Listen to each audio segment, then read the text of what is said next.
visita a la doctora Graciela Varela. Ella es médica homeópata, especialista en nutrición consciente. Y está con nosotros también Andrea, una mamá que nos va a contar qué es lo que hizo a partir del diagnóstico de su niño y a dónde fue a buscar ayuda y cómo incidió la alimentación también en esta situación que tenía que enfrentar.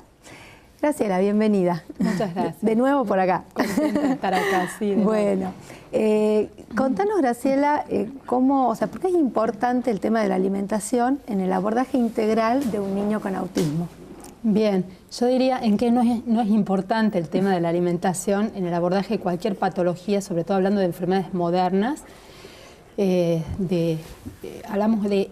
Estadísticamente hablamos de epidemias de autismo, diabetes o patologías que no entran claramente dentro de la definición de estadística, pero se están disparando como si fueran epidémicas, ¿no? Y una de ellas es el autismo.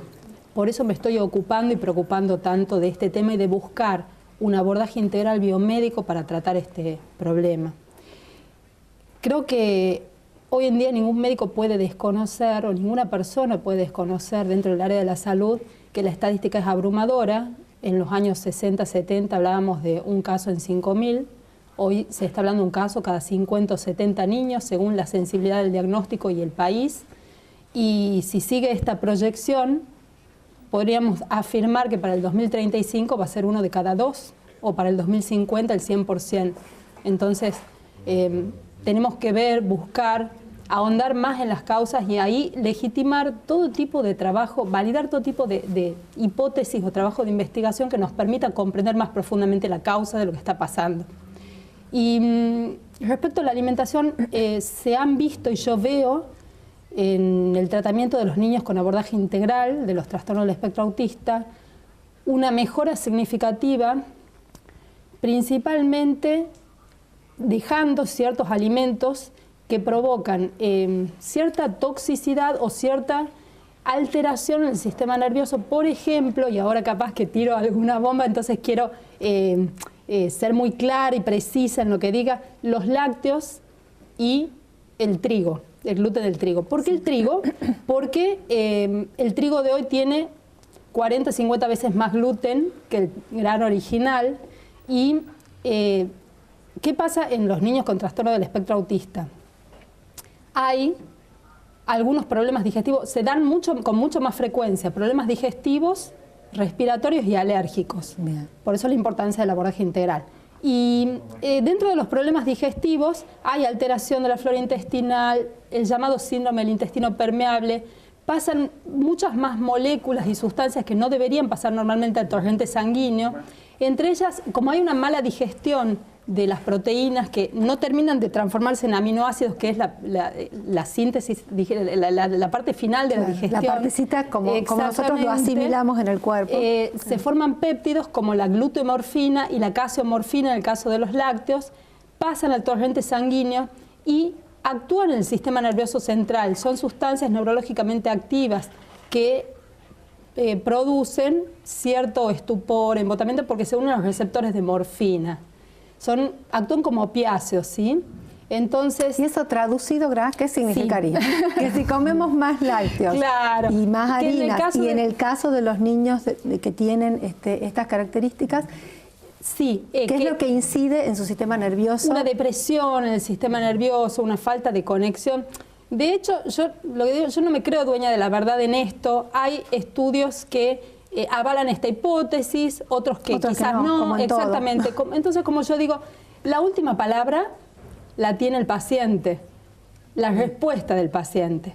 Bien. Entonces, lo que puede hacer una mamá o un papá es, guiados por un profesional, modificaciones en la dieta, en la alimentación, que los alimentos sean lo más fisiológicos, los más naturales posibles, descartar todo lo industrializado. Hablé de 2 alimentos, pero sí, también tendría que mencionar glutamato monosódico, edulcorantes artificiales como el aspartamo, el exceso de hidrato de carbono, que se digieren también, se producen digestiones incompletas, el jarabe de maíz de alta fructosa, aditivos, pesticidas, etc. Entonces, si podemos remover todos esos factores que hoy en día abundan, son un cóctel explosivo, sí, todos los días del año, las 24 horas del día, Entonces vamos a disminuir la toxicidad, tanto los niños con trastorno del espectro autista como cualquier niño. Cualquier niño, sí. Pero está comprobado esto, Gra, que se dice ahora que el sistema digestivo, sobre todo los intestinos, son el segundo cerebro. O sea, que son se el segundo que hay cerebro, neuronas, exactamente. Y que esto afecta de manera directa al estado de Exactamente, ánimo. y está comprobado que en niños con trastornos del espectro autista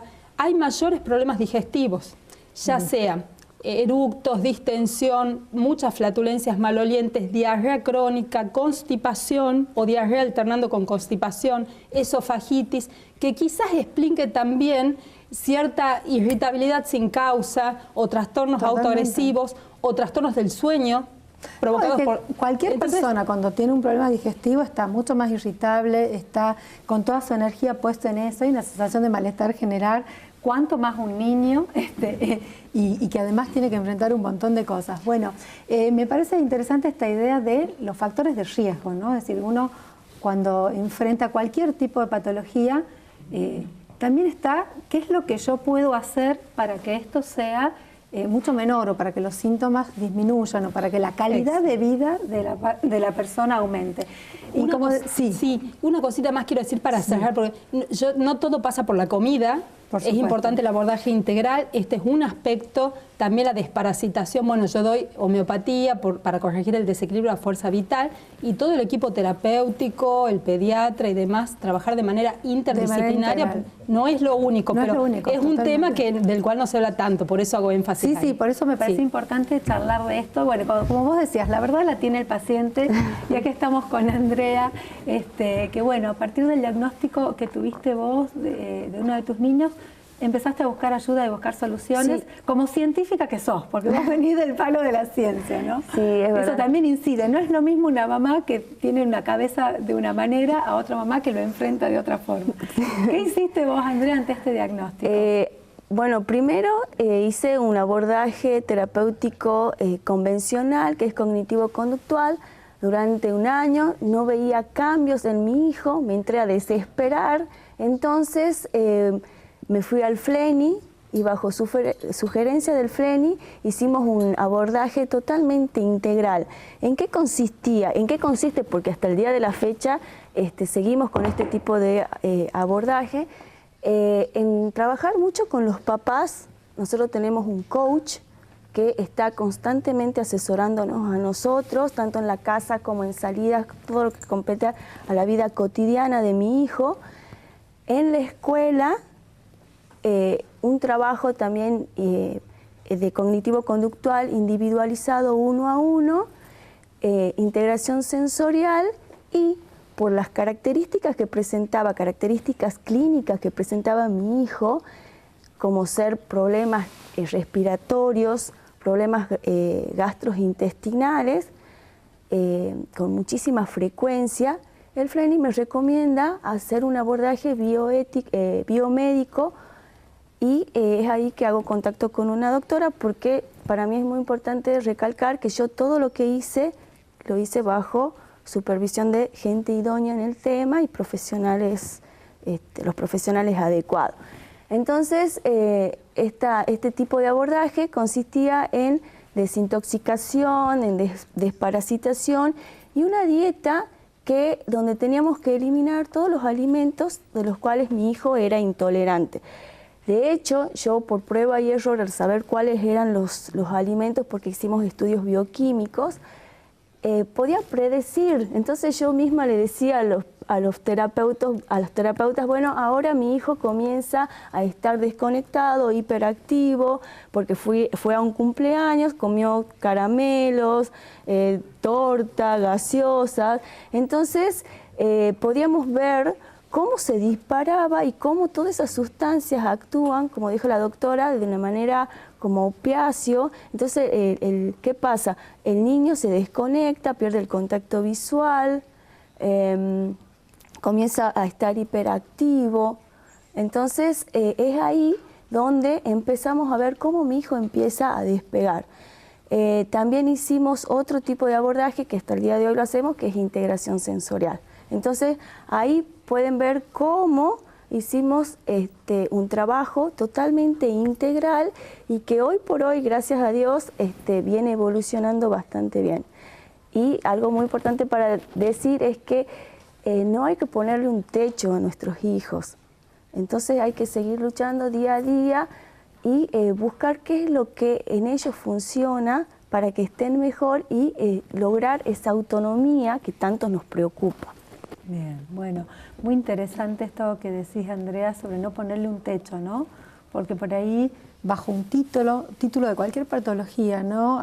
Trastorno del espectro autista, TGD, cualquier patología, uno ya se hace una imagen de la característica que tiene ese niño o esa persona, ¿no? Y por ahí perdemos de vista la individualidad de ese ser humano, sí, y que también es un ser humano que está dentro de un sistema familiar, que ese sistema familiar tiene sus creencias, que le tocará a un papá y una mamá también con determinadas características de personalidad, sí, y cómo el destino muchas veces y el futuro en la vida de ese niño depende de eso, ¿no? De cuál es el medio en el que está inserto y cómo el adulto que está mirando eso le pone un nombre a eso, ¿no?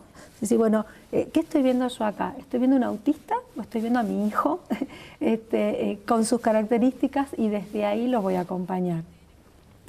¿Qué le dirías vos a las personas, a los papás que están buscando distintas alternativas con respecto a esto, ¿no? de la alimentación o la desintoxicación?